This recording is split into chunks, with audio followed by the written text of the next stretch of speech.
안녕하세요. 회색문입니다. 무더운 여름 잘 지내고 계신가요?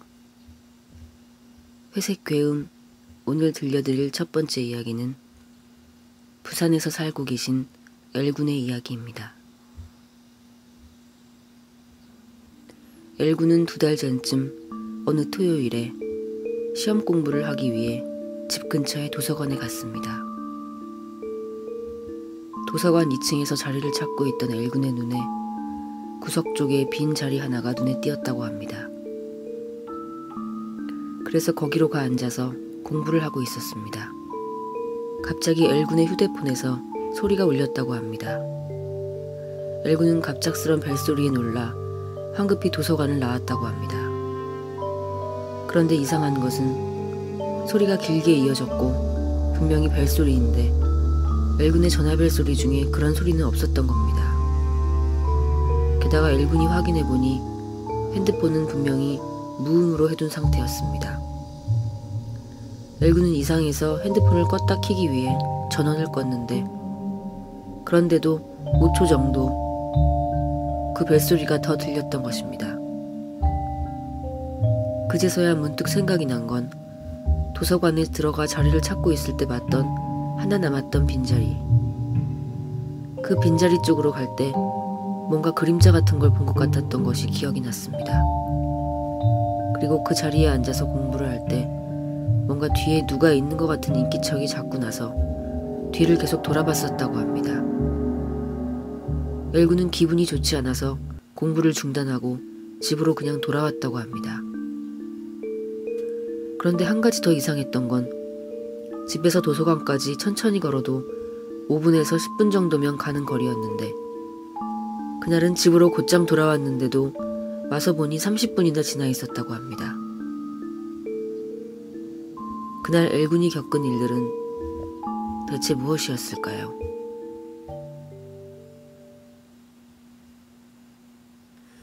회색 괴음, 오늘 들려드릴 2번째 이야기는 H님의 이야기입니다. H님은 어렸을 적부터 혼자 자는 걸 무서워했다고 합니다.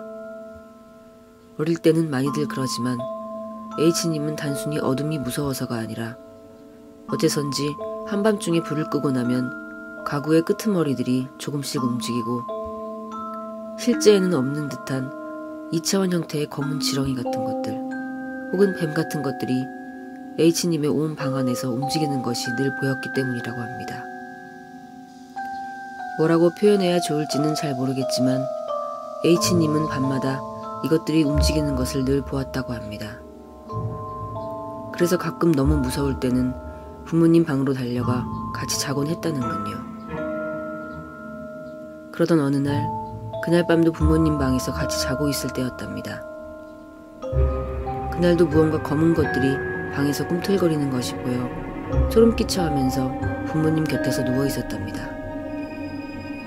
그런데 그날은 뭔가 많이 달랐습니다. 평소에는 검은 것들이 있었을 뿐인데 그날은 천장에 무언가 하얀 것들로 보이는 것들도 있었습니다.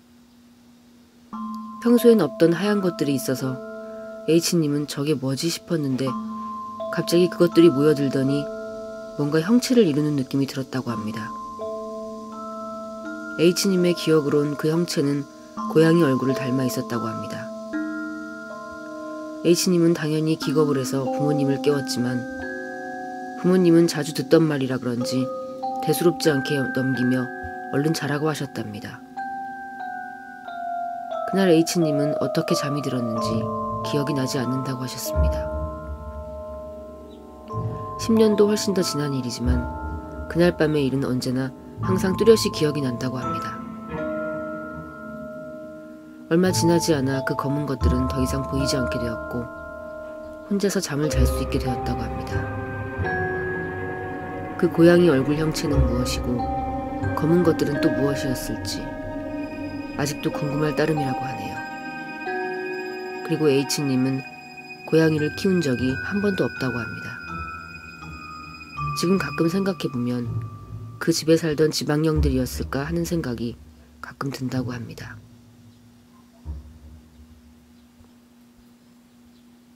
재밌게 듣고 계신가요? 회색 괴음 세 번째 이야기는 M님의 이야기입니다. M님은 현재 16세이시라고 합니다. 어느 날 저녁 아버지는 아직 회사에 계시고 오빠는 오빠 방에, 그리고 M님과 엄마만 거실에 있을 때였습니다. 갑자기 누가 쳐다보는 느낌이 들어서 돌아봤는데 오빠가 안방으로 쑥 들어가는 걸 봤답니다. 그래서 오빠 이름을 부르며 안방에 왜 들어가냐고 물었더니 오빠가 오빠 방에서 뭔 소리야? 하고 대답하더랍니다. M님은 깜짝 놀라 확인하러 오빠 방을 가보니 오빠는 자기 방에서 휴대폰을 만지고 있더랍니다. 하지만 M님은 분명히 안방으로 들어가는 오빠를 봤다고 하네요. 오빠와 같은 키, 같은 체형의 남자가 안방으로 쑥 들어갔다는군요. 너무 소름이 끼쳐서 안방 앞으로 가봤는데 이상하게 안방 문은 닫혀 있었고 문을 열어보니 방 안에는 아무도 없었다고 합니다. 혹시나 해서 침대 위에 쳐놓은 텐트까지 봤지만 아무도 없었다고 합니다.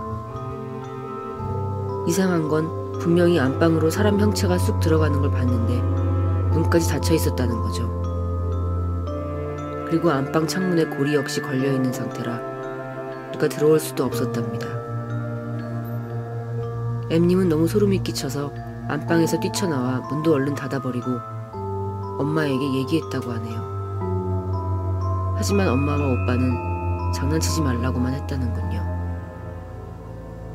그리고 며칠 뒤 또 똑같은 일이 있었지만 역시 안방에는 아무도 없었고 그 뒤로 M님은 가족들은 믿거나 말거나 안방 근처로 가는 게 무서워졌다고 합니다. 집안에 있던 유령이라면 왜 M님에게만 보였던 것일까요?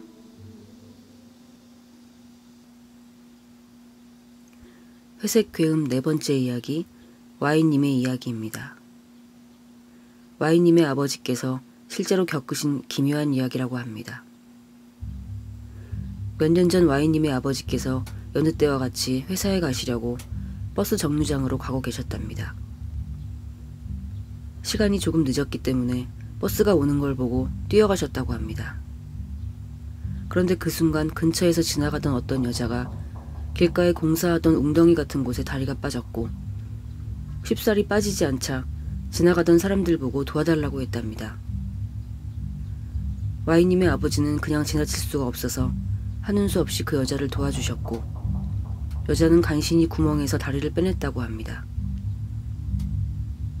여자의 다리는 긁혀서 피가 맺혀 있었고 다리를 약간 절뚝거렸다고 하네요.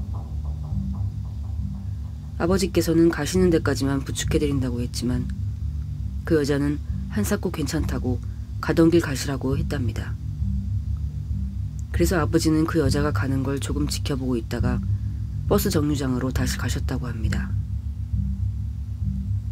아버지께서는 다음에 온 버스를 간신히 끼어서 타셨는데 가던 길에 앞서 떠났던 그 버스가 사고가 난 걸 보게 되셨다고 합니다. 그 사고로 그 버스에 타고 있던 3명이 사망하는 일이 있었다고 하네요. 아버지께서는 그 사고 현장을 보고 실제로 등이 오싹해지는 느낌이 드셨다고 합니다. Y님의 아버지는 아직도 그 얘기를 하실 때면 그때 내가 도와준 그 여자는 나의 조상님이고 분명히 나를 구해주신 거다 라고 말씀하시면서 아직까지도 그때 일을 고마워하고 계신다고 합니다.